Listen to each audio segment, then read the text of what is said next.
Chers frères et sœurs en Christ, soyez tous les bienvenus et vous, chers amis qui suivez la transmission de l'Institut Vie pour tous. Cette fois-ci, nous parlons directement de l'auditorium de l'église de São Paulo.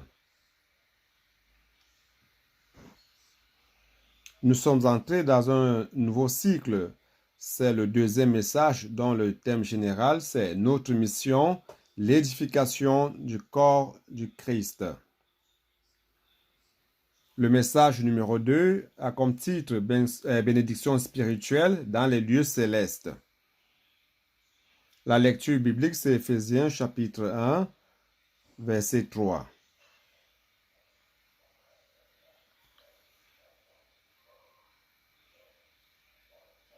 On m'a donné un gobelet avec déjà notre logo, notre mission. Alléluia, c'est merveilleux. Donc je vais déjà profiter pour en boire.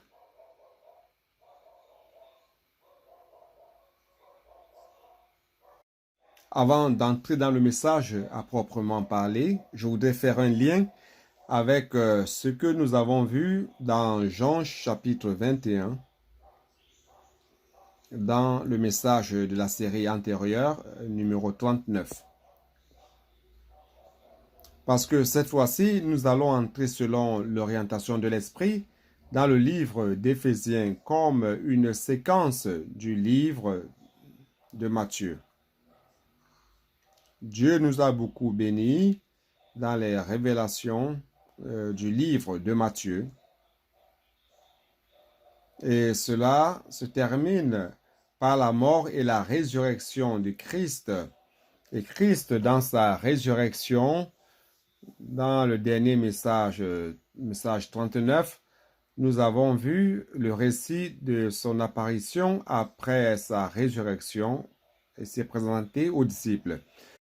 Le dernier chapitre de Jean dit que Jésus est apparu à la mer de Tibériade, à Pierre et à 6 autres disciples.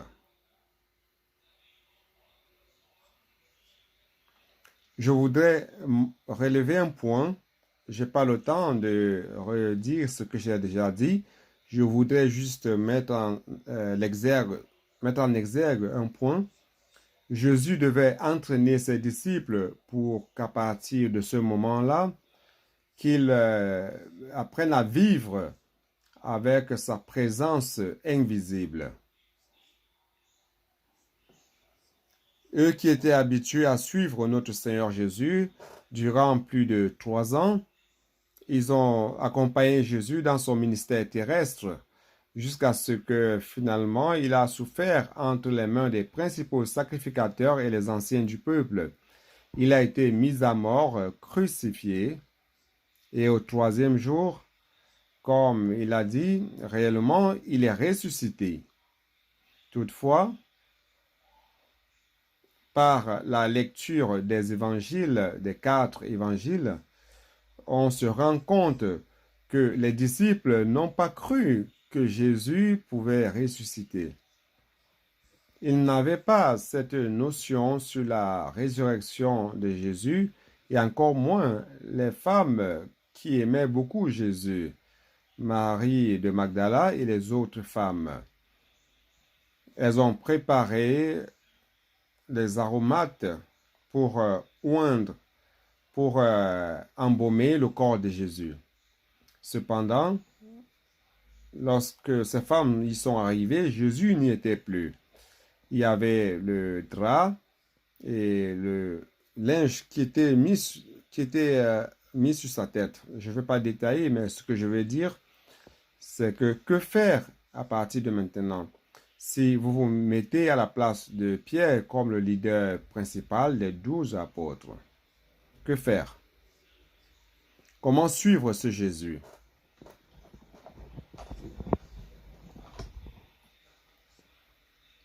Comment savoir la manière d'accomplir la commission qui est de prêcher l'évangile à toute la terre habitée, dans toutes les nations, et faire d'elles des disciples? Alors, que faire? Pour cela, Jésus devait donc les entraîner par rapport à sa présence invisible. Donc, ils sont allés pécher, car les besoins de l'homme, les premiers besoins de l'homme, c'est la faim. L'homme a faim. Je ne sais pas si c'est malheureusement ou heureusement, mais notre corps exige que nous mangions chaque jour. Il y a des gens qui parviennent à vivre avec peu de repas, mais en principe, l'homme a besoin de 3 repas par jour. Sinon, l'estomac commence à, à mettre la pression et il ressent la faim. Alors, que faire après la mort de Jésus? Pierre a dit, mon estomac n'attend pas et ma famille aussi. Alors, j'irai pêcher. Et les autres s'y sont dit, nous aussi, nous ne supportons pas, nous allons aussi avec toi. Et les 7 y sont allés. Et la Bible a enregistré qu'ils étaient dans une petite barque, 7 adultes. Et ils ont pêché toute la nuit, ils n'ont rien pris. Et c'est alors qu'apparaît Jésus sur la plage et leur demande, vous avez quelque chose à manger? Et ils répondent non. Frère, c'était des fins pêcheurs, mais cette nuit-là, ils n'ont rien pris. Ils ont bataillé toute la nuit pour avoir de quoi manger, mais ils n'ont rien réussi. Ils n'ont pris aucun poisson. Et Jésus a dit, lancez le filet à droite de la barque et vous allez voir. Et ils l'ont fait. Ils ont lancé le filet du côté droit selon la parole. Et le filet était si plein qu'ils n'arrivaient pas à tirer tout cela. Et il y avait 153 grands poissons dans le filet. Frère, qu'est-ce que cela signifie? Cela signifie qu'ils devaient savoir comment suivre Jésus à partir de ce moment-là, même sans voir Jésus. Jésus a dit au dernier verset du chapitre 28 de Matthieu qu'il serait avec eux tous les jours jusqu'à la fin du monde. C'est-à-dire que le Seigneur ne serait plus là en chair, car il était mort et ressuscité. Il était dans un corps de résurrection. Et Jésus a prié le Père afin qu'il envoie un autre consolateur. Et cet autre consolateur, c'est l'esprit de vérité, l'esprit de réalité qui était avec les disciples et qui serait dans les disciples. Et il entrera dans tous ceux qui croiront en lui. Frère, qu'est-ce que cela veut dire? Ça veut dire que Jésus il ne nous a jamais abandonnés. Sa présence ne nous a jamais quittés. Jésus est ici. Lorsque j'étais jeune, je voulais être un de ces 12 qui pouvaient être avec Jésus, qui pouvaient profiter de sa présence physique et suivre tout ce que Jésus faisait. J'avais un grand désir de pouvoir avoir cette présence physique du Seigneur. Mais frère, aujourd'hui, avec la révélation, je vais vous développer encore un peu plus cette facette. En fait, frère, la présence du Seigneur, sa présence invisible aujourd'hui, se trouve dans sa parole. Lorsqu'il parle, c'est parce qu'il est présent. Le saviez-vous? Lorsque aujourd'hui vous recevez la parole prophétique, soyez certain qu'il est présent. Alors, j'ai commencé à penser la chose suivante. Hier, j'en ai parlé aux frères dans la communion. J'avais ce grand désir d'être un de ces 12 qui pouvaient être présent, profiter de la présence physique du Seigneur. Mais combien de personnes voulaient ce privilège? Les 12, peut-être encore quelques-uns, et de temps en temps la multitude, n'est-ce pas? Mais frère, aujourd'hui, la parole qui est proférée, elle est proférée dans toute la terre. La parole prophétique est globale.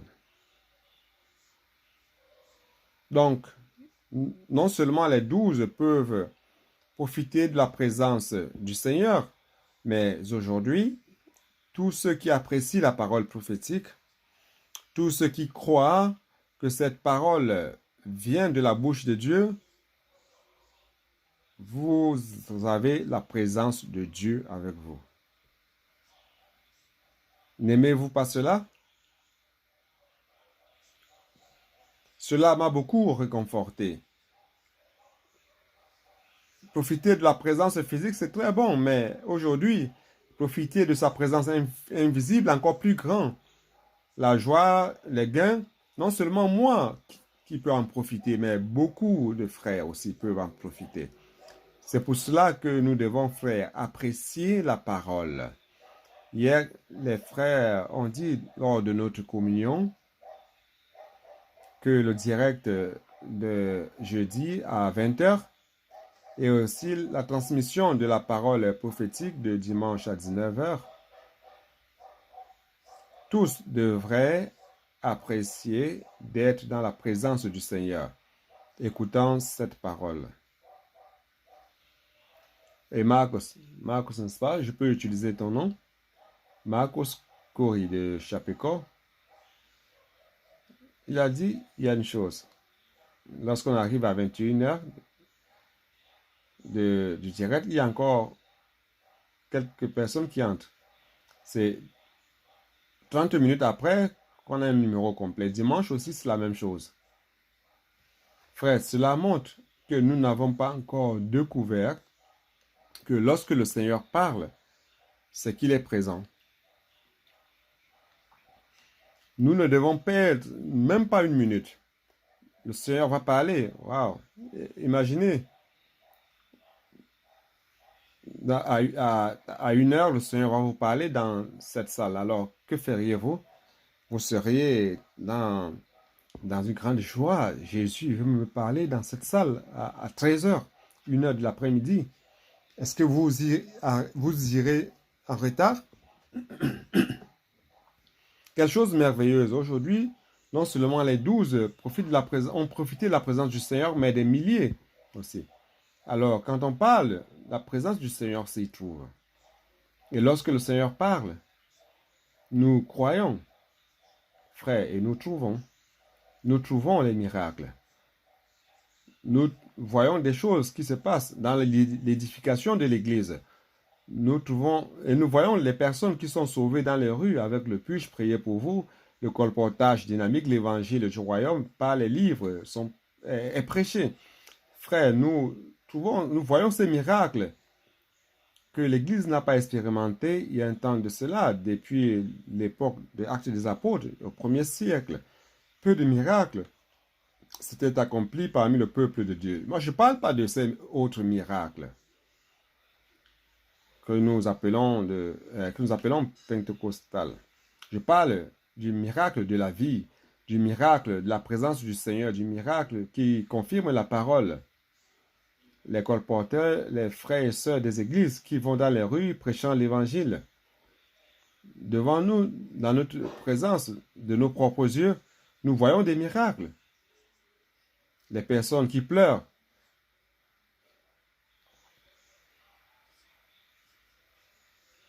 Les personnes qui commencent à voir la présence du Seigneur. Ce sont des miracles qui se passent jour après jour.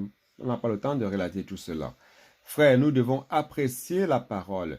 L'église à Philadelphie, selon André Miller, qui a vécu au 19e siècle, il avait déjà prophétisé que l'église à Philadelphie a peu de force, mais elle a un grand privilège de ce qu'elle apprécie la parole prophétique. Que les trésors de la parole prophétique ont été débloqués pour cette église. Frère, nous remercions le Seigneur, car pour que le Seigneur revienne, cette église doit être consolidée. Et je crois que nous sommes cette église en consolidation. Le Seigneur a besoin de cette église pour lutter pour son royaume. Le Seigneur a besoin de cette église pour accomplir la mission. Notre mission, c'est l'édification du corps du Christ. Le Seigneur a besoin de cette église de Philadelphie pour rétablir le royaume de Dieu ici sur terre et mettre fin à cette ère. Oh Seigneur Jésus. Donc frère, grâce au Seigneur, nous allons entrer dans le livre d'Éphésiens sous cet angle. Et une autre chose que je voudrais réaffirmer, c'est par rapport aux offrandes. Frères, ce dont j'ai parlé durant la dernière réunion, ce sont les offrandes que les chrétiens appellent la dîme. La dîme était pratiquée dans l'Ancien Testament par la loi, c'était obligé car cela commençait avec l'expérience d'Abraham et aussi celle de Jacob qui offrait les dîmes. Mes frères, dans le Nouveau Testament, nous ne sommes plus dans l'ère de la loi, nous sommes dans l'ère de la grâce. Et l'ère de la grâce ne signifie pas que nous sommes en deçà de la loi. L'ère de la grâce veut dire que nous sommes bien au-delà de la loi. Car le Seigneur nous alimente en tout. Non seulement les offrandes spéciales, par rapport à cela, les églises ont été fidèles lorsqu'il y a des besoins, mais je me réfère à ce que chaque mois, mensuellement, nous sommes alimentés matériellement par le Seigneur et nous vivons de cela. Nous tous, nous recevons une somme devant le Seigneur pour pouvoir vivre. Et pourquoi nous vivons? Nous vivons pour servir le Seigneur. Et de cette portion que le Seigneur nous donne pour vivre, certainement, nous pouvons aller devant le Seigneur, prier le Seigneur et lui demander, Seigneur, quelle est la portion que je dois offrir chaque mois pour ton œuvre comme gratitude dans mon cœur, pour tout ce que le Seigneur a fait pour moi, pour nous, et tout ce que le Seigneur veut encore faire en moi. Donc, frère, cette somme, nous avons le QR code, vous pouvez remplir cela et ce sera gardé en secret. Celui qui prend soin de cela dans les églises pourra faire une prévision. Et notre intention, frère, c'est que chaque église puisse avoir cela dans l'abondance. Dans la maison de Dieu, frère, il ne peut y avoir de la misère. Je vois certaines églises qui sont encore dans la misère. Frère, tout ceci doit être une opportunité de grâce pour tous les membres de l'église.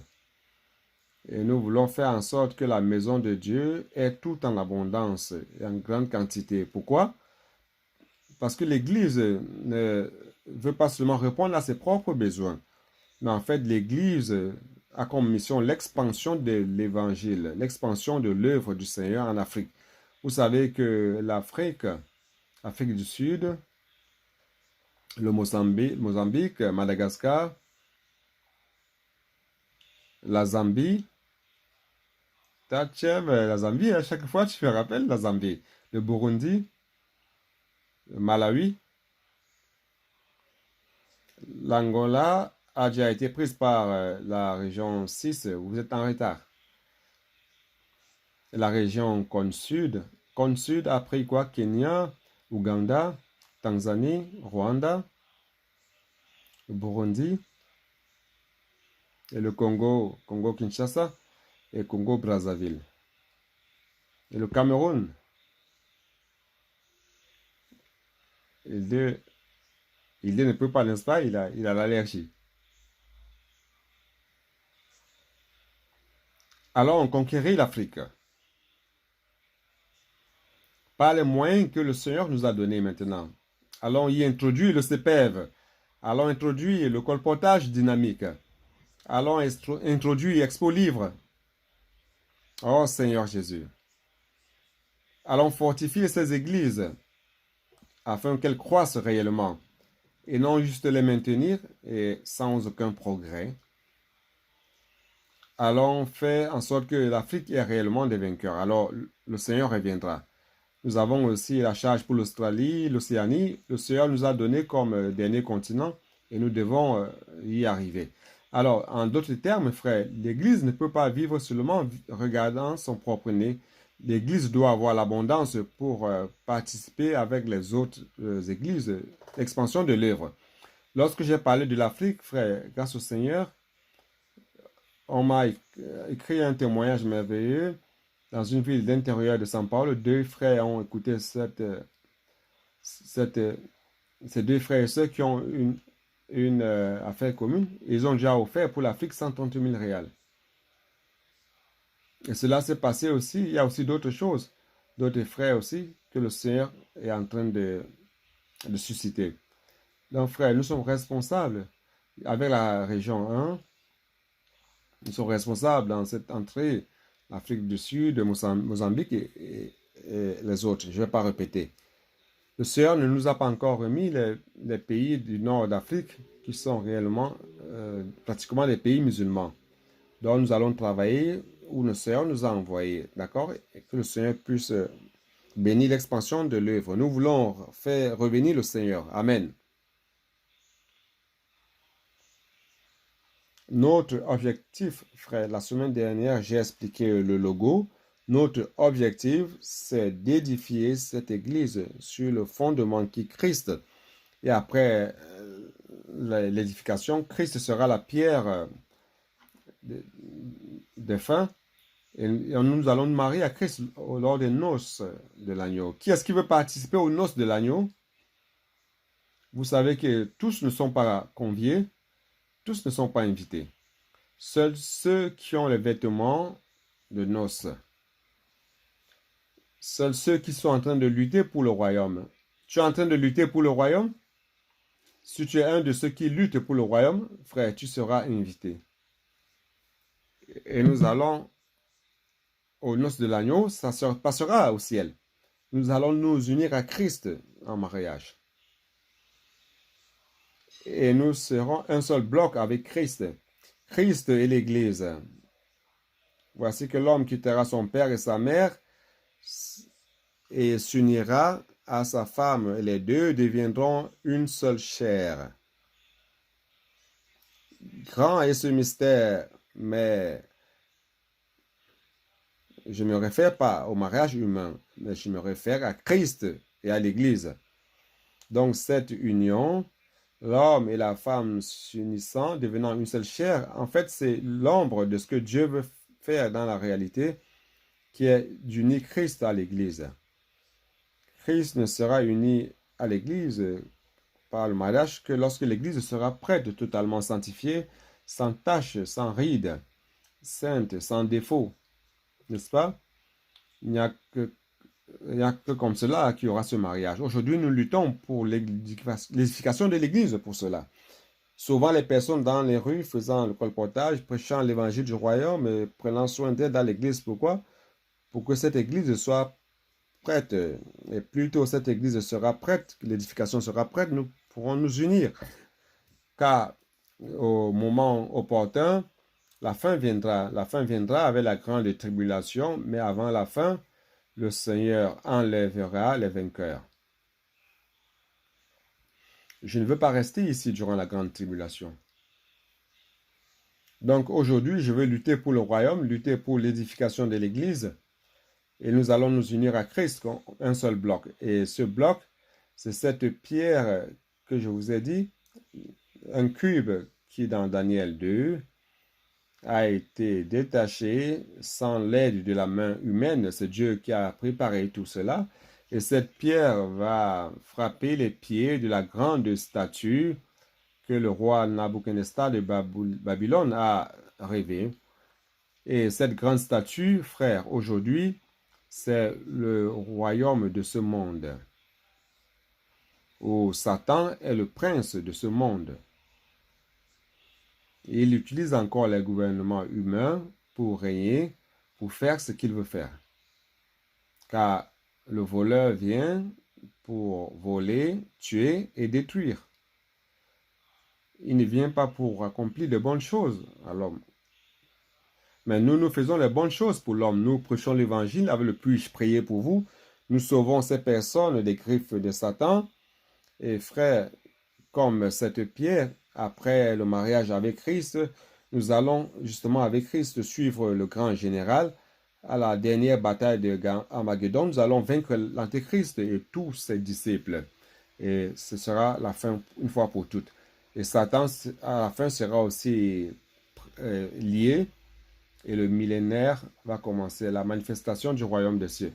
Et durant la manifestation, les vainqueurs régneront avec Christ dans la partie céleste. Nous aurons le même corps de résurrection de Jésus après la résurrection. Ce corps-là n'est pas soumis à la balance. Ça ne pèse pas du tout, car nous ne serons pas matériels. Et Amir. Quelle délivrance, n'est-ce pas? Quelle délivrance. Car il n'y aura plus de masse. Mais c'est étrange. C'est très intéressant. Jésus a dit, Thomas, touche ma main et tu verras la marque de la crucifixion. Touche mon côté. C'est un corps qui n'est pas matériel, mais de l'autre côté, il y a ça, le signe de ce que Jésus a souffert. Frère, nous serons comme cela et nous régnerons avec lui durant 1000 ans. Et à la fin, Satan sera délivré et il va provoquer une dernière rébellion dans la région de Gog et Magog et tout sera nettoyé vers la poubelle. Et cette poubelle, c'est le lac de feu. Alors Christ remettra le royaume au Père et le Père Dieu sera tout en tous. Et la nouvelle Jérusalem sera une ville non seulement carrée, mais un cube. Ce ne sera pas un triangle, mais un cube. Même longueur, même largeur, c'est l'amplification de ce cube. Et nous serons pour toujours avec le Seigneur. Ça, c'est mon destin et ton destin. Cela t'encourage, oui ou non? Je suis très encouragé. Très bien. Alors, nous commençons le message d'aujourd'hui.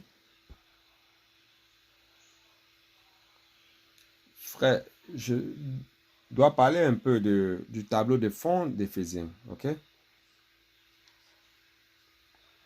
Éphèse, c'était la ville la plus importante du côté ouest de l'Asie mineure, qui aujourd'hui est la Turquie, qui avait un port très développé avec l'accès sur la mer Égée. C'est-à-dire que Éphèse n'est pas un port sur la mer, mais il avait un accès, il y avait une rivière qui donnait accès à la mer Égée. De la même manière que Corinthe, vous vous rappelez que je vous ai expliqué Corinthe, qui était un isthme, l'isthme de Corinthe. Je ne sais pas comment vous l'expliquer sans la carte. Donc en Asie mineure, il y avait Éphèse et puis Corinthe. Après la mer Égée, Corinthe est ici. Après Corinthe, il y a la mer Adriatique et vous êtes parvenu à la péninsule d'Italie où se trouve Rome. Donc la route commerciale passe de l'Italie par Corinthe et de Corinthe, ça passe par la mer Égée et jusqu'à Éphèse. Parce qu'à partir d'Éphèse, on a l'accès à l'Orient, à l'Asie. Donc cette route commerciale passe par Corinthe et par Éphèse, qui est un port. Donc c'était un lieu tellement développé et très important sur le plan de vue commercial. Et les Éphésiens étaient orgueilleux de ce que là, il y avait un temple pagan qu'ils ont construit au dieu romain, à la déesse romaine Diana. Aujourd'hui, il y a encore les ruines de cela. Si je ne me trompe pas, ce temple, on a pris 200 ans pour terminer la construction de ce temple. Et cette déesse Diana est appelée par les Grecs Artémis. Vous pouvez voir cela dans Actes chapitre 19, versets 23 à 31. Lorsqu'il criait, grande est Diane, la déesse des Éphésiens, qui protestait. Il protestait contre Paul qui apportait l'évangile. Donc, une ville d'une grande potence. Paul y a monté un centre d'évangélisation et de mission. Ils ont créé le CPF. Il a créé un PAC. Il a préparé des missionnaires. Et il a envoyé des missionnaires dans toute l'Asie. C'est très commun de lire dans l'Apocalypse les 7 églises d'Asie. Ces 7 églises d'Asie, frères, ont été suscitées grâce à ce poste avancé d'évangélisation et de mission. Et Paul, il est resté 3 ans à Éphèse pour consolider le travail d'évangélisation et de mission à Éphèse. Pourquoi? Parce que comme il s'agissait d'une route commerciale, le transport pour les autres villes était plus facile. Donc, à la fin du deuxième voyage de Paul, j'étais un coup d'œil dans Actes chapitre 18. Acte 18, verset 18.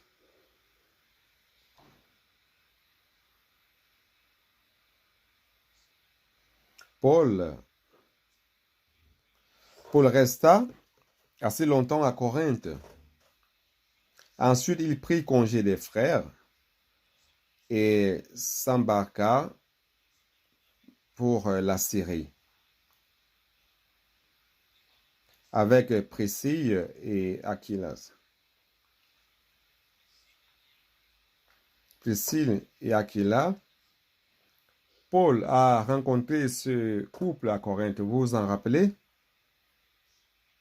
Et comme il est arrivé là-bas seul, il devait donc trouver un moyen de subsistance. Il a trouvé ce couple qui travaillait dans le même métier que lui. Vous vous rappelez, il s'agit de quoi? De fabriquer les tentes. Vous savez pourquoi? Parce que Corinthe avait cette route commerciale. Corinthe avait aussi ces jeux, au lieu des Jeux olympiques à Athènes, là c'était des Jeux olympiques isthmiques de Corinthe. Donc, lorsque les gens venaient de la péninsule italique et de l'Asie pour participer aux Jeux olympiques à Corinthe, l'infrastructure hôtelière ne supportait pas tout le monde. Alors, pour cela, il y avait donc des gens qui fabriquaient des tentes. Vous comprenez? Donc, ils faisaient des tentes pour pouvoir héberger toutes ces personnes qui venaient durant cette période. Alors, Paul a présenté, ça devait être un moment d'événement, donc il s'est uni à ce couple, Aquila et Priscille, pour faire des tentes, pour pouvoir subsister. Et il n'a jamais arrêté de prêcher l'évangile. Oui ou non? Donc, lorsque ce village est terminé, c'était durant son deuxième voyage. Alors, Paul a amené ce couple à Éphèse, verset 19. Il s'embarqua pour la Syrie avec Priscille Aquila après s'être fait raser la tête à Cenchréa, car il avait fait un vœu. Ils arrivèrent à Éphèse et Paul y laissa ses compagnons. Étant entré dans la synagogue, il s'entretint avec les Juifs qui le prièrent de prolonger son séjour, mais il n'y consentit point. Il prit congé d'eux en disant, il faut absolument que je célèbre la fête prochaine à Jérusalem. Je reviendrai vers vous si Dieu le veut. Et il partit d'Éphèse. Vous comprenez? Il a laissé le couple à Éphèse et il est retourné. Donc, étant débarqué à Césarée, il monta à Jérusalem et après avoir salué l'église, il descendit à Antioche, qui était son point initial de sa mission. Lorsqu'il eut passé quelque temps à Antioche, Paul se mit en route et parcourut successivement la Galatie et la Phrygie, fortifiant tous les disciples. Donc, c'était l'endroit où il passait tout le temps pour fortifier les frères et les sœurs. Et durant ce temps où il était en Galatie, en Phrygie, verset 24, donc durant ce temps, un juif nommé Apollos, originaire d'Alexandrie, homme éloquent et versé dans les Écritures, vint à Éphèse. Il était instruit dans la voie du Seigneur et fervent d'esprit, il annonçait et enseignait avec exactitude ce qui concerne Jésus, bien qu'il ne connût que le baptême de Jean. Donc son évangile était incomplet. Il se mit à parler librement dans la synagogue. Aquilas et Priscille, l'ayant entendu, le prirent avec eux et lui exposèrent plus exactement la voie de Dieu.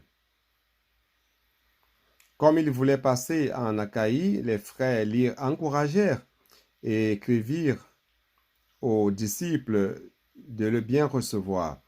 Quand il fut arrivé, il se rendit, par la grâce de Dieu, très utile à ceux qui avaient cru, car il réfutait vivement les Juifs en public, démontrant par les Écritures que Jésus est le Christ. Frère, c'est très bien d'avoir un Apollos qui est bien préparé et qui prêchait aussi la parole. Mais frère, nous avons vu par l'histoire et tout ce qui a été dit que cela a causé des problèmes. Parce que cela a distrait les frères des églises.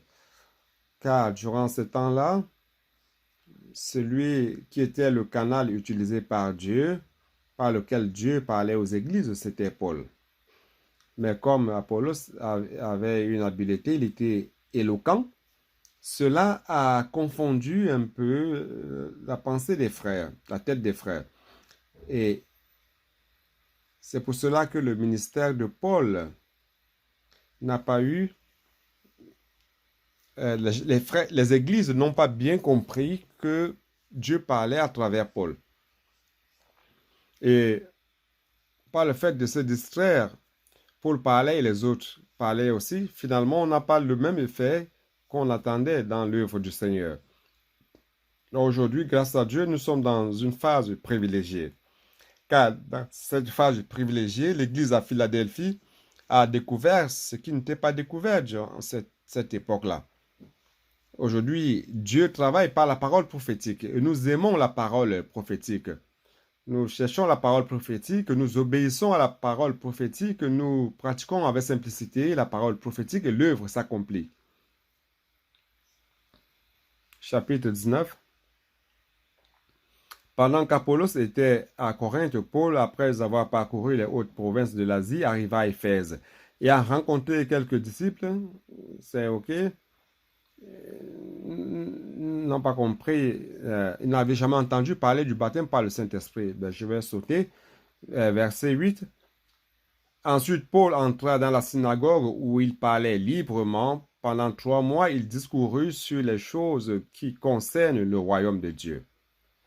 Frères, nous devons prêcher l'évangile du royaume, car le royaume de Dieu a comme objectif de mettre les hommes de nouveau sous l'autorité céleste, l'autorité de Dieu. Le problème de l'homme, frère, dans son essence, c'est la déconnexion de Dieu.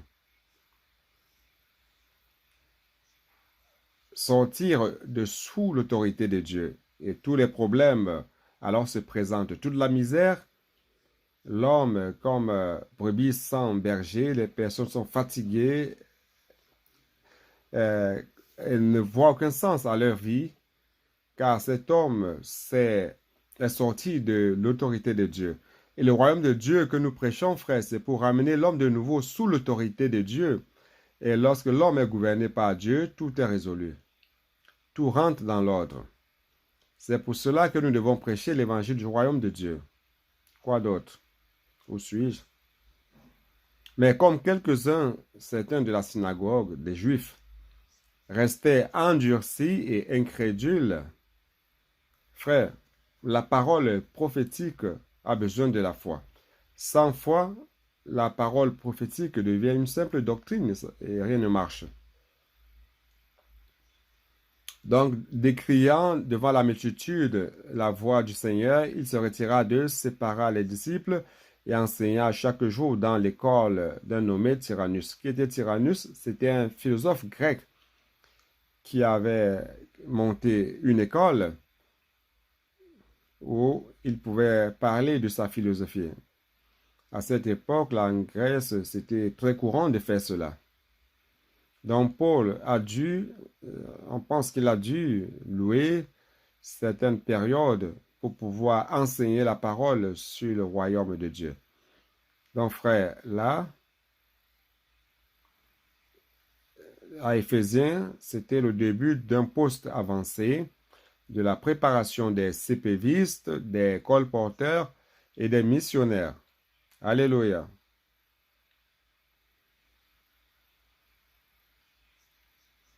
Cela dura 2 ans, de sorte que tous ceux qui habitaient l'Asie, juifs et grecs, entendirent la parole du Seigneur. Et Dieu faisait des miracles extraordinaires par les mains de Paul. Frère, les miracles viennent à travers la parole prophétique. Les miracles confirment. Le Seigneur confirme la parole par les miracles. Au point qu'on appliquait sur les malades des linges ou des mouchoirs qui avaient touché son corps et les maladies les quittaient et les esprits malins sortaient. Ok? Après, on parle des exorcistes. Je ne vais pas lire cette partie, d'accord? Verset 19. Ça, je ne vais pas lire non plus. Verset 20. C'est ainsi que la parole du Seigneur croissait en puissance et en force. Voyez ce que peut faire la parole. La parole accomplit des miracles. La parole amène la puissance de Dieu. Après que ces choses furent passées, Paul forma le projet d'aller à Jérusalem en traversant la Macédoine et l'Achaïe. Là, c'était déjà le 3e voyage de Paul. Très bien. Durant son 3e voyage, je l'ai déjà expliqué. Acte 19, 8 à 10, je l'ai déjà lu. Donc, l'objectif, c'était de préparer les ouvriers et des missionnaires leaders pour évangéliser toute l'Asie. L'Asie, ici, il s'agit de l'Asie mineure, ce n'est pas l'extrême-orient, qui est chez la Chine, le Japon, la Corée et tout cela, mais c'est l'Asie mineure où se trouve la Turquie d'aujourd'hui. Jetez un coup d'œil dans Colossiens 4. Ici, on a une preuve de ce que cela a marché. Ces fonctionnaires réellement, ces missionnaires ont établi des églises. Colossiens 4. Seigneur Jésus.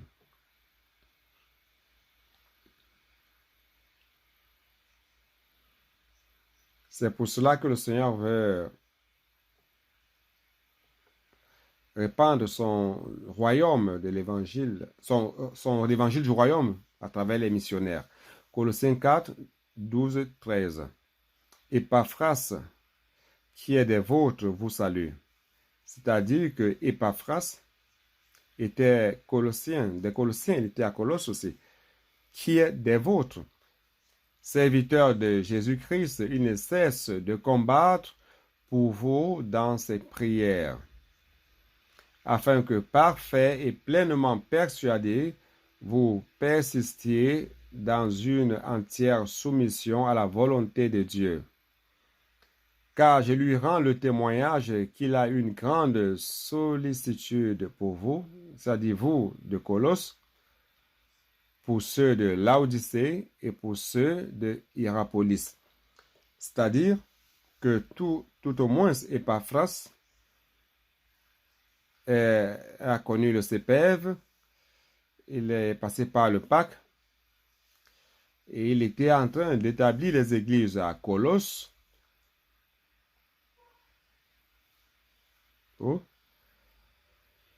à Laodicée et Hierapolis. Tout au moins, ces 3 églises ont été établies par Épaphras. Donc, Seigneur, frère, nous sommes sur le bon chemin. C'est pour cela que nous allons entrer en Afrique par cette voie. Il ne s'agit pas seulement de rester là, prendre soin des églises et ne pas avancer. Nous devons susciter des CPVistes. Il faut qu'il y ait le CPF, le centre de perfectionnement. On va préparer des colporteurs. Nous devons préparer Expo Livre, les minibus, les bus, le transport, les installations. Et nous allons avancer. Nous allons avancer en Afrique. Oh Seigneur Jésus. Donc, frère, Acte 18 ne raconte pas avec détail ce que Paul a réellement fait durant ces 2 ans. Il parle de 2 ans. Il a passé 3 ans dans la synagogue et après 2 ans de plus.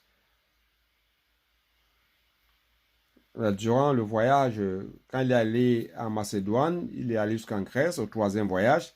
Il est revenu rapidement pour arriver à Jérusalem durant la fête. Donc, durant son retour, il a navigué, il ne voulait pas perdre le temps. Il est passé par Éphèse. Il est allé à Milet et il a envoyé appeler les anciens d'Éphèse. Il ne voulait pas retourner par Éphèse, car il était pressé. Et là, nous avons donc le récit de ce qu'il a fait à Éphèse durant ces 2 ans. En fait, c'était 2 ans et encore 3 mois pour se préparer, pour continuer le voyage. Donc, au total, ça fait 3 ans à Éphèse. Vous pouvez voir cela dans le livre d'Actes, n'est-ce pas? Acte 20, Acte chapitre 20. Je vais lire à partir du verset 17. Pourquoi est-ce que j'attire l'attention sur Acte 20? Et vous allez comprendre qu'il y a peu d'informations sur ce que Paul a fait durant ces 2 ans et quelques mois. Dans le verset 17, cependant de Milet, Paul envoya chercher à Éphèse les anciens de l'Église. Et lorsqu'ils furent arrivés vers lui, il leur dit, vous savez de quelle manière, depuis le premier jour où je suis entré en Asie, je me suis sans cesse conduit avec vous, servant le Seigneur en toute humilité, avec larmes et au milieu des épreuves que me suscitaient les embûches des Juifs. Frère, ça c'est la première leçon que nous avons apprise à l'école de Tyrannus. Paul, en fait, était en train de perfectionner les frères avec son propre témoignage, sa propre attitude. C'était quoi l'attitude de Paul? Il était là, frère, travaillant avec toute humilité, et nous devons apprendre cela. Lorsque nous sommes envoyés comme missionnaires, comme colporteurs, comme CPVistes, pour susciter des églises, avec le puis-je prier pour vous, et nous confirmons les églises dans les réseaux de soins. Frères, nous devons continuer à nous maintenir dans cette posture servant le Seigneur avec toute humilité, larmes et au milieu des épreuves que me suscitaient les embûches des Juifs. Frères, ne pensez pas que durant ce travail que nous faisons, les missionnaires, d'avancer dans l'œuvre du Seigneur, conquérant les villes après villes, sauvant les personnes des rues, frères, ça ne sera pas un travail facile. Parce que ce monde n'est pas du Seigneur. Rappelez-vous, quand le Seigneur Jésus a envoyé les 12, il a dit, je vous envoie comme des brebis parmi les loups. Et lorsque Jésus, à la veille de sa mort, dans Jean 17, a ouvert son cœur aux 11 disciples, car Judas n'y était plus, il a ouvert son cœur. Il a dit, Père, je ne suis pas de ce monde, et eux non plus. Donc je ne te demande pas de les enlever du monde, mais de les garder du mal. De la même manière que tu m'as envoyé vers le monde, je les envoie aussi vers le monde. C'est-à-dire que Jésus savait que nous allions sur le territoire de l'ennemi. Non, le monde ne va pas vous recevoir de bras ouverts. La structure du monde, le système du monde ne va pas vous souhaiter la bienvenue. Mais frères, les personnes créées par Dieu selon son image et ressemblance sont ouvertes à l'évangile. Le monde comme système peut ne pas nous recevoir, mais les personnes nous reçoivent. Ces personnes principalement que Dieu a préparées. Et alors frères, pour cela, nous n'avons pas peur. Nous devons avancer dans ce royaume de Satan pour sauver des personnes. Lorsque les situations difficiles viennent, Ne vous étonnez pas en disant, waouh, Dieu est en train de permettre des choses étranges. Ça ne doit pas être cela le chemin. Non, ne soyez pas étonnés. Cela va se passer. Car le monde n'est pas du Seigneur. Et justement, nous allons briser cette statue. Oh Seigneur Jésus. Vous savez que je n'ai rien caché de ce qui vous était utile. Frère, c'est une autre leçon. Nous, comme missionnaires, nous, comme des personnes qui veulent ramener le Seigneur, nous faisons de tout pour, pour qu'il y ait un gain pour les frères, pour l'Église. Ne soyez pas de ceux qui s'occupent uniquement de soi, d'être un bon orateur avec son éloquence merveilleuse, des phrases toutes faites et qui ne produisent rien.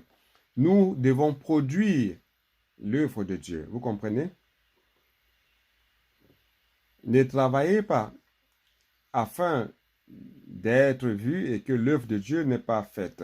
Frère, nous sommes ici pour accomplir l'œuvre de Dieu. Il faut qu'il y ait des fruits pour l'œuvre de Dieu.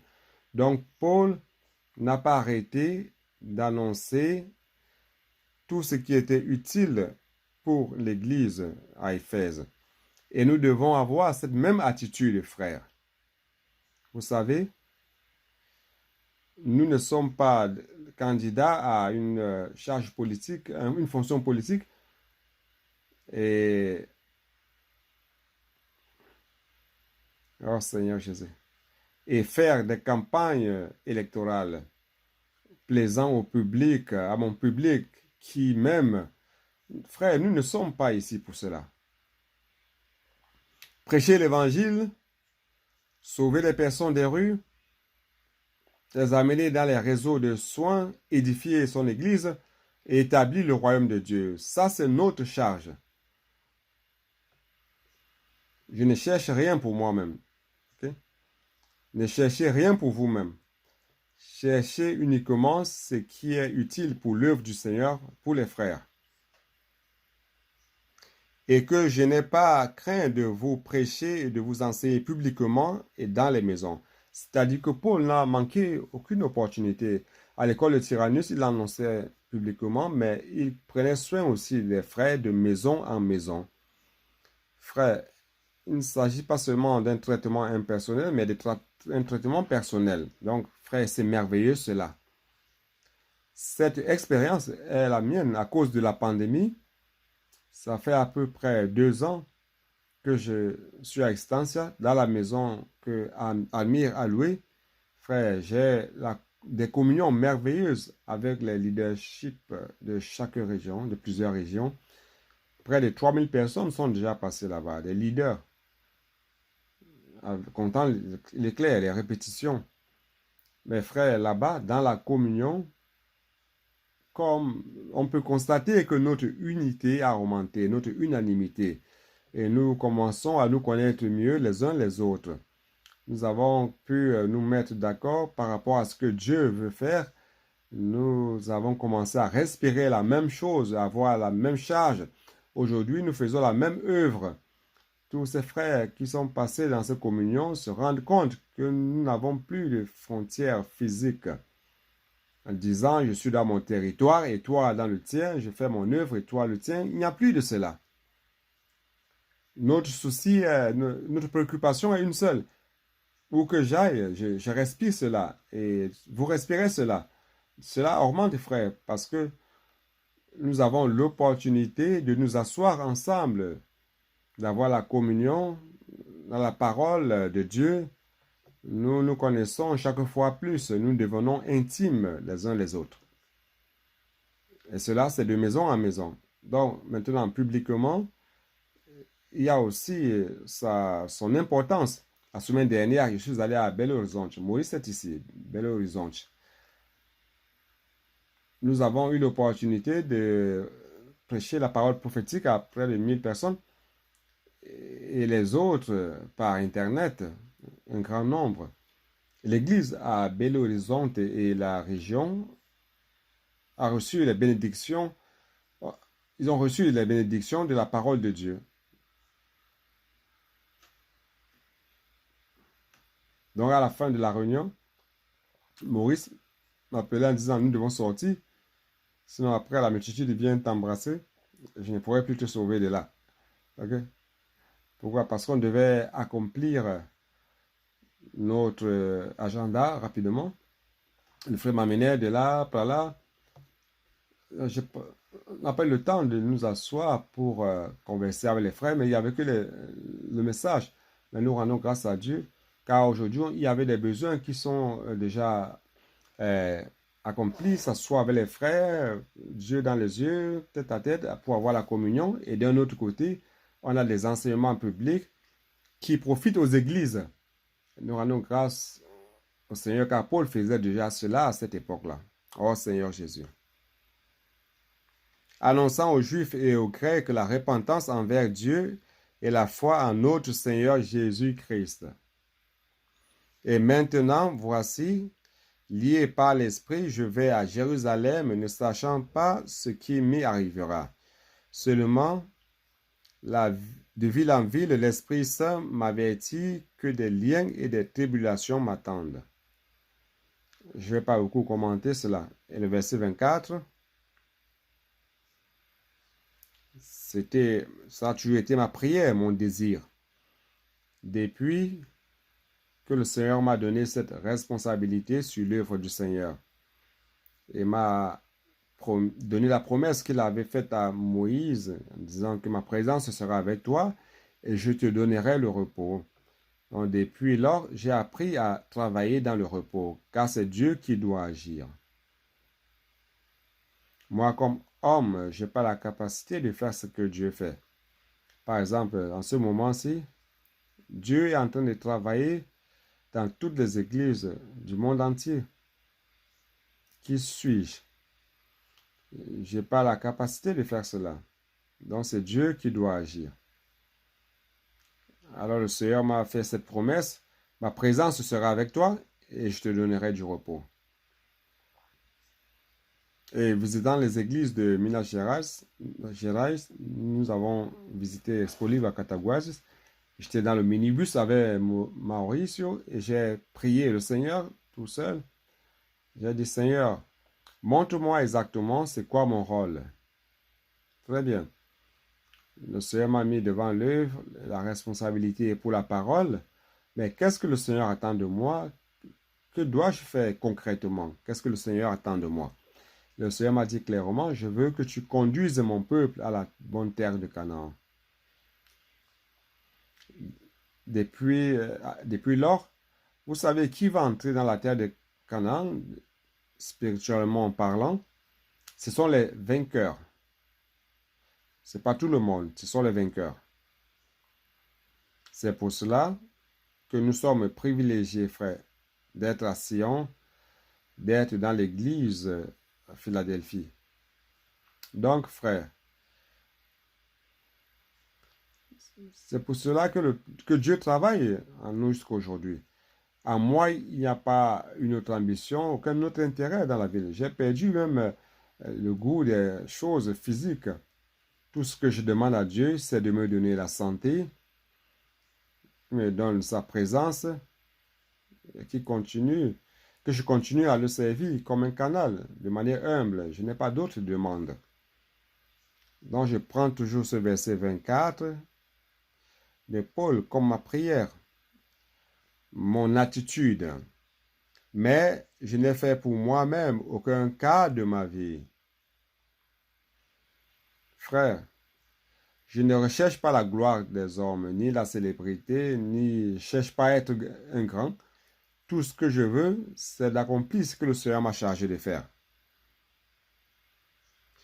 Comme si elle m'était précieuse, pourvu que j'accomplisse ma course avec joie. Tout ce que je veux, c'est de compléter ma course et le ministère que j'ai reçu du Seigneur Jésus, d'annoncer la bonne nouvelle de la grâce de Dieu. C'est tout ce que je veux. C'est ça mon ambition, entre guillemets. Donc, frère, servons le Seigneur comme Paul. Paul était un exemple d'un serviteur de Dieu Il servait le Seigneur avec humilité, ne recherchant rien pour lui-même. Nous devons être comme cela. Et maintenant, voici, je sais que vous ne verrez plus mon visage, vous tous, au milieu desquels j'ai passé en prêchant le royaume de Dieu. C'est pourquoi je vous déclare aujourd'hui que je suis pur du sang de vous tous, car je vous ai annoncé tout le conseil de Dieu sans en rien cacher. Prenez donc garde à vous-même et à tout le troupeau sur lequel le Saint-Esprit vous a établi évêque, pour paître l'Église du Seigneur qu'il s'est acquise par son propre sang. Paul parlait au leadership des églises. Frères, vous qui êtes leaders, vous avez une responsabilité sur le troupeau de Dieu. Si le troupeau prend une direction erronée, c'est votre faute. Donc nous devons être fidèles au Seigneur, conduire le troupeau, paître le troupeau, car le Seigneur a demandé à Pierre, Pierre, tu m'aimes plus que tous ces autres? Pierre a dit, oui, tu sais que je t'aime. Alors, paie mes brebis. C'est ce que le Seigneur veut, prendre soin des églises, prendre soin des troupeaux de Dieu, les amener dans la bonne direction, leur donner la bonne parole, la nourriture correcte, la direction correcte. Frère, aujourd'hui, nous avons tout à travers la parole prophétique. Je sais qu'il s'introduira parmi vous après mon départ des loups cruels qui n'épargneront pas le troupeau. Et qu'il s'élèvera du milieu de vous des hommes qui enseigneront des choses pernicieuses pour entraîner les disciples après eux. L'homme est vraiment triste. Si nous ne sommes pas alignés à ce que le Seigneur dit aujourd'hui, donc on finit par se distraire et être déviés, et nous serons utilisés pour entraîner les disciples après nous. Car l'homme veut se former un groupe de fans et de disciples. Frère, nous ne voulons pas de cela. Tout ce que nous voulons, c'est d'avoir des disciples pour Jésus. Ils doivent suivre Jésus. Veillez donc, vous souvenant que durant trois années, ici il montre qu'il est resté 3 années à Éphèse. Je n'ai cessé nuit et jour d'exhorter avec larmes chacun de vous. Et maintenant, je vous recommande à Dieu et à la parole de sa grâce. Frère, la seule manière par laquelle vous pourrez bien conduire l'Église, le troupeau, c'est de les recommander au Seigneur et non à vous, les recommander au Seigneur et à la parole de sa grâce. C'est la parole qui va donner la direction. À celui qui peut édifier, nous travaillons pour l'édification de l'Église et donner l'héritage avec tous les sanctifiés. Frère, aussi par rapport à l'argent, c'est très important que le serviteur de Dieu ait une attitude correcte. Je n'ai désiré ni l'argent, ni l'or, ni les vêtements de personne. Ne cherchez pas à vous enrichir, à avoir un avantage grâce à votre position. Vous savez vous-même que ces mains ont pourvu à mes propres besoins, à mes besoins et à ceux des personnes qui étaient avec moi. Je vous ai montré de toute manière que c'est en travaillant ainsi qu'il faut soutenir les faibles et se rappeler les paroles du Seigneur qui a dit lui-même, il y a plus de bonheur à donner qu'à recevoir. Dans la position de Paul, peut-être que certains leaders voudraient recevoir juste des gains de la part des frères. Mais frère, il vaut mieux donner que recevoir. Après avoir ainsi parlé, il se mit à genoux et il pria avec eux tous. Et tous fondirent en larmes et se jetant au cou de Paul, ils l'embrassèrent. Donc ici, nous voyons le contenu des soins que Paul avait par rapport à la préparation des missionnaires. Ce n'était pas d'une manière formelle, mais d'une manière organique, par la vie, par la parole. Frères, c'est ce que nous devons faire. Donc tout serviteur de Dieu doit être pur de cœur, sans ambition de chercher quelque intérêt que ce soit particulier ou rechercher la gloire des hommes. Frère, cela est très important. Ne vous formez pas un groupe de disciples à qui vous devez plaire au détriment de la direction que l'Esprit vous donne. Vous comprenez? Donc nous devons faire très attention. Nous ne devons pas chercher à plaire aux hommes pour avoir un groupe de disciples. Nous ne devons pas chercher un intérêt particulier ou la gloire des hommes. Notre seul désir, c'est de terminer la course et le ministère que nous avons reçu du Seigneur.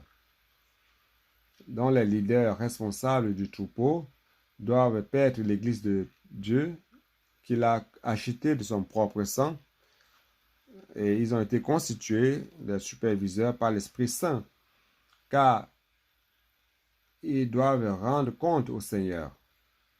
Rappelez-vous, les leaders doivent rendre compte au Seigneur.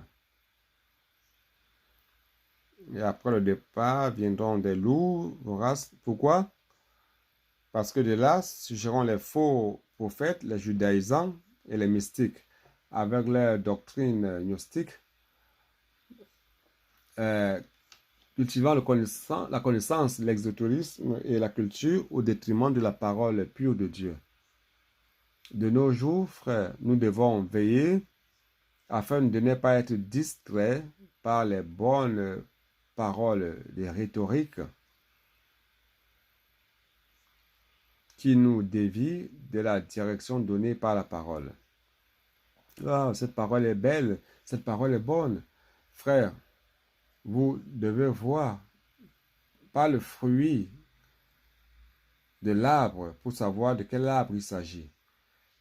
Si vous trouvez que l'arbre est très beau, et parce qu'il y a des bonnes paroles, et si ça ne produit pas le fruit de vie ou ne produit rien du tout, frère, ce n'est pas l'arbre de la vie. Vous devez savoir quel fruit chaque ministère produit. Regardez l'Église, les régions dont il prend soin. Voyez ce que cette parole produit. Frère, ça ne peut pas, on ne peut pas juste produire des belles paroles. Donc, nous devons produire quelque chose qui soit profitable à l'œuvre du Seigneur. Paul a passé 3 ans à Éphésiens, enseignant avec larmes chacun, exhortant. Et la pureté de l'apôtre par rapport aux richesses est très importante. C'est maintenir pur par rapport aux richesses. C'est un point sur lequel beaucoup tombent. Ça, c'est la radiographie que Paul a faite lorsqu'il a passé son temps à Éphésiens. Et je vais donc, d'une manière chronologique, je vais décrire l'histoire de Paul. Paul a été probablement fait prisonnier à l'année 59 après Christ. Notre calendrier, dans l'année 59, il a été fait prisonnier à Jérusalem. Il a passé 2 ans à Césarée, vous vous en rappelez, donc de 59 à 61. Et il a fait appel à César. Il a voyagé, il a pris un temps pour arriver à Rome. Ce n'était pas immédiatement. Il est arrivé à Rome à l'année 62 et probablement il est resté à Rome prisonnier jusqu'à l'année 64, 2 ans. 64. Et durant cette période à Rome, il a eu la liberté de louer une maison, de recevoir les personnes et où il pouvait écrire ses épîtres les plus importantes aux Colossiens, aux Éphésiens que nous étudions, aux Philippiens et aussi à Philémon. Et après cela, en 64, il a été mis en liberté, la période durant laquelle il a visité Éphèse de nouveau, Macédoine, Crète, Nicopolis, Troas et aussi Milet de nouveau. Et il a été fait prisonnier tout d'un coup à l'année 67. 67, il a été fait prisonnier dû à la persécution de Néron. Et dans la prison, il a écrit la deuxième épître à Timothée, parlant déjà de son martyre, de Timothée 4, 6 à 8, qui disent ceci. Je vais vous lire cela, afin que vous ayez une idée de l'année 67. Car pour moi, je sers déjà de libation et le moment de mon départ approche. J'ai combattu le bon combat, j'ai achevé la course, j'ai gardé la foi. Désormais, la couronne de justice m'est réservée. Le Seigneur, le juste juge, me la donnera dans ce jour-là, et non seulement à moi, mais encore à tous ceux qui auront aimé son avènement. Frère, nous sommes de ceux qui aiment le Seigneur follement, et principalement, nous aimons l'avènement du Seigneur. Nous sommes à la fin des temps et nous aimons l'avènement du Seigneur. Oh Seigneur Jésus. Maintenant, on va entrer dans Éphésiens, dans le livre d'Éphésiens. Allons-y. Éphésiens chapitre 1. Je vais voir si j'aurai le temps de terminer. Éphésiens chapitre 1. Préface et salutations dans notre version de la Bible. Paul, apôtre de Jésus-Christ, par la volonté de Dieu, aux saints qui sont à Éphèse et aux fidèles en Jésus-Christ. Que la grâce et la paix vous soient données de la part de Dieu, notre Père, et du Seigneur Jésus-Christ. Frère, Paul était l'apôtre de Christ Jésus par la volonté de Dieu. Il n'était pas un apôtre désigné par des hommes, mais il était un apôtre par la volonté de Jésus-Christ. Cela est très important car un apôtre est un envoyé de Dieu pour enseigner la révélation de la parole de Dieu comme objectif l'édification du corps de Christ. Donc un apôtre n'est pas un envoyé d'un homme.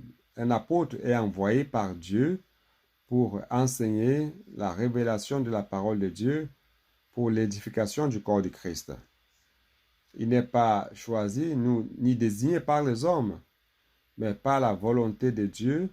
Pourquoi? Afin d'accomplir son plan éternel. C'est Dieu qui a désigné selon sa volonté, il a choisi. Il a été choisi. Dans cette position, donc, est liée à l'autorité donnée par Dieu. S'il est envoyé par Dieu, par la volonté de Jésus-Christ, donc il a l'autorité de Dieu pour accomplir l'œuvre, n'est-ce pas? Avec comme objectif, cette autorité, c'est pourquoi? C'est pour présenter la révélation du plan éternel de Dieu par rapport à l'Église et son édification. C'est ce que Paul a très bien fait. Ici, aux saints qui vivent à Éphésiens et fidèles en Christ Jésus, frères, ici, le mot saint. Est-ce que les Éphésiens n'étaient pas tous des saints? Saint, ça veut dire parfait. Ici, il est important de comprendre que lorsque nous recevons le Seigneur Jésus, lorsque nous croyons au Seigneur Jésus, nous devenons saints en position. Nous ne sommes plus dans le monde, car le monde appartient au malin. Et lorsque Dieu nous a sauvés, nous a régénérés, nous a donné une nouvelle vie, et nous a mis dans un lieu saint, dans une position sainte. Donc vous avez commencé à être saint dans la position sainte. Il y a eu un changement de position. Vous étiez dans le monde, dans un lieu commun, mais Dieu t'a sauvé de ce lieu commun et t'a mis dans l'Église. Dieu t'a mis dans un lieu saint. Et tu es devenu un saint. Dans ce sens. Car tu as été séparé par Dieu pour être saint. Il y a eu un changement de position. Donc, à partir de ce changement de position, un processus de sanctification commence. Non seulement j'étais ici, par exemple, sur une base commune, immonde, du péché et de la mort, Dieu m'a mis maintenant dans un lieu saint qui se trouve ici. J'ai changé de position. Et dans ce lieu, dans cette nouvelle position, frère, je suis sous la dispensation du robinet de Dieu. Car ça ne se trouve pas là, mais dans cette autre position, qu'est-ce que je reçois? Je reçois plus de paroles. Et la parole apporte quoi? La parole apporte la nature sainte de Dieu. Donc, je suis en train d'être sanctifié à l'intérieur. Ma position a été changée d'un lieu commun vers un lieu saint. Et ce changement de position, c'est pourquoi? C'est pour que je sois à la bonne position où Dieu va me sanctifier de l'intérieur. Et cette sanctification va se passer comment? À travers une transformation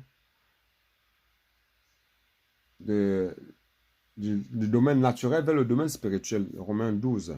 Romains 12.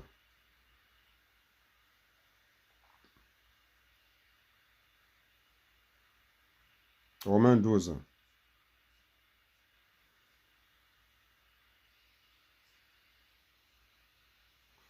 Je vous exhorte donc, frères, par les compassions de Dieu, à offrir vos corps comme un sacrifice vivant, saint, agréable à Dieu, ce qui sera de votre part un culte raisonnable.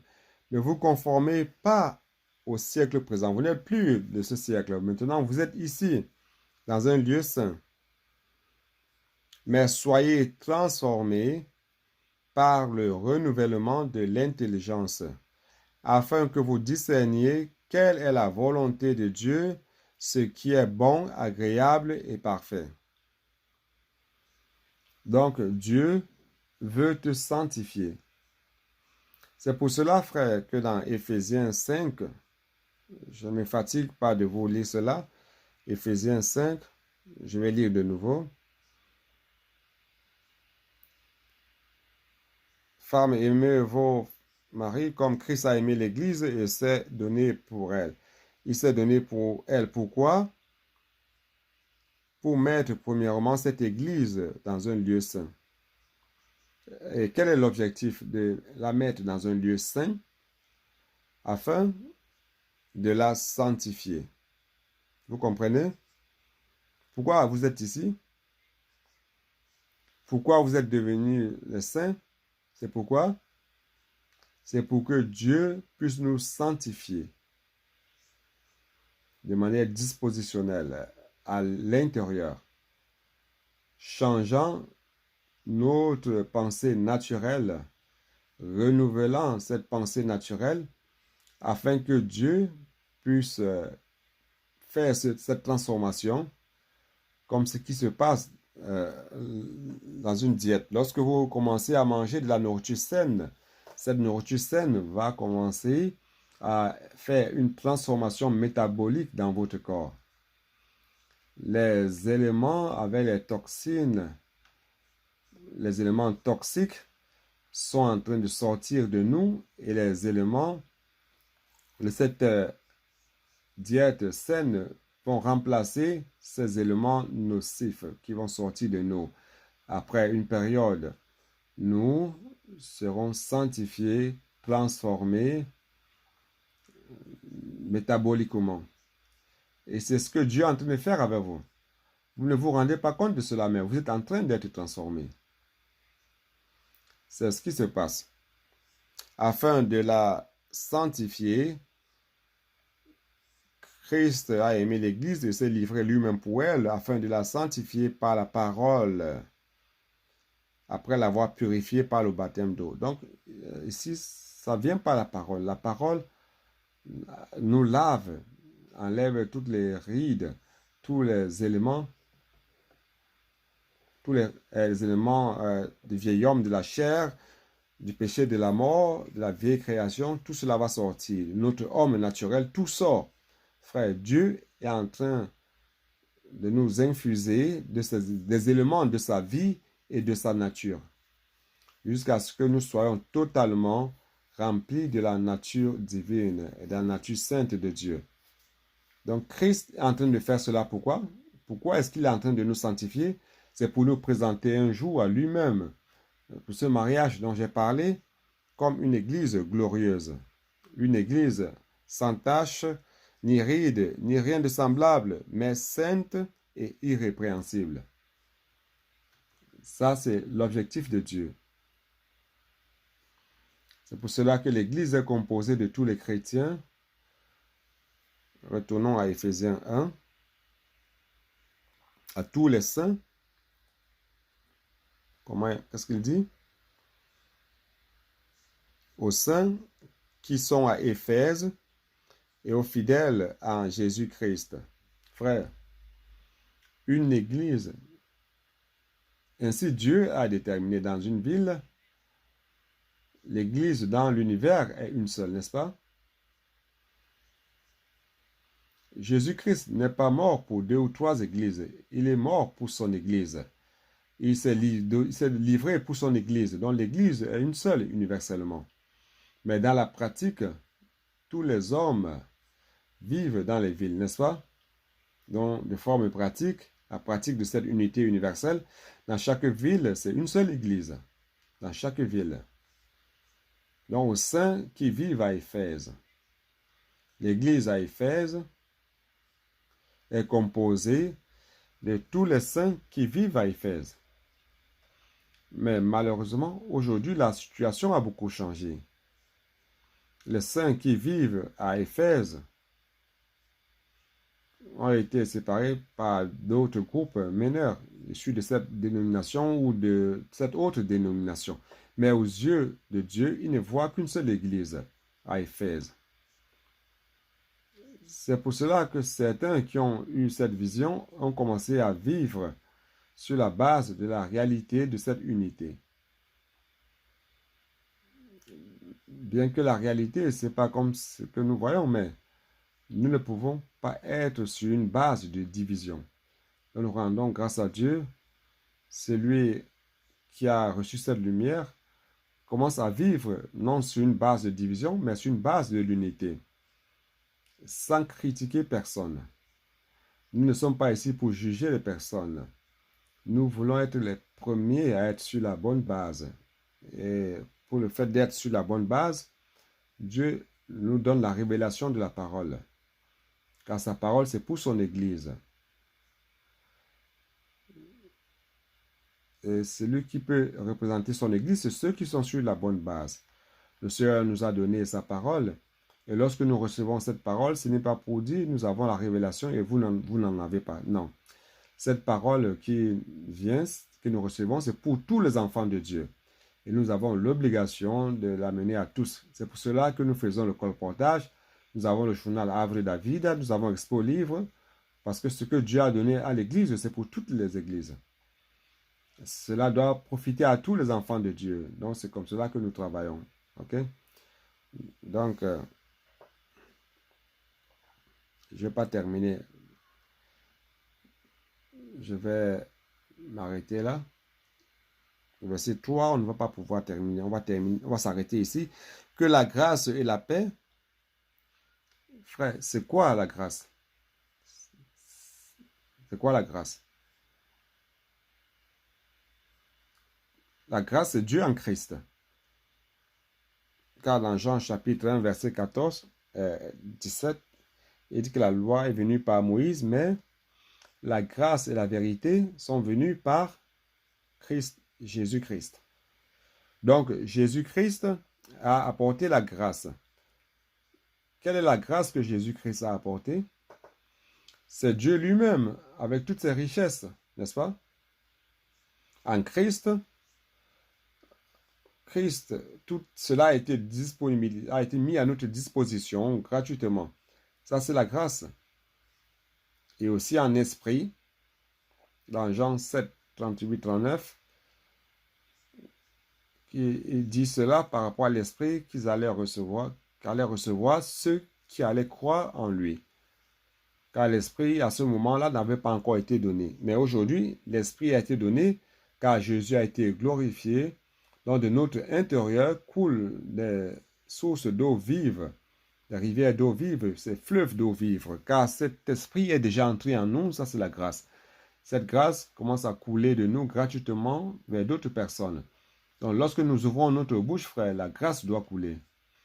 Nous recevons gratuitement et cela doit aussi couler gratuitement vers les autres. Frère, cela c'est dans Ésaïe 55, 1 et 2. Allons lire. Je voudrais tout sauter, mais allons-y. Ésaïe 55.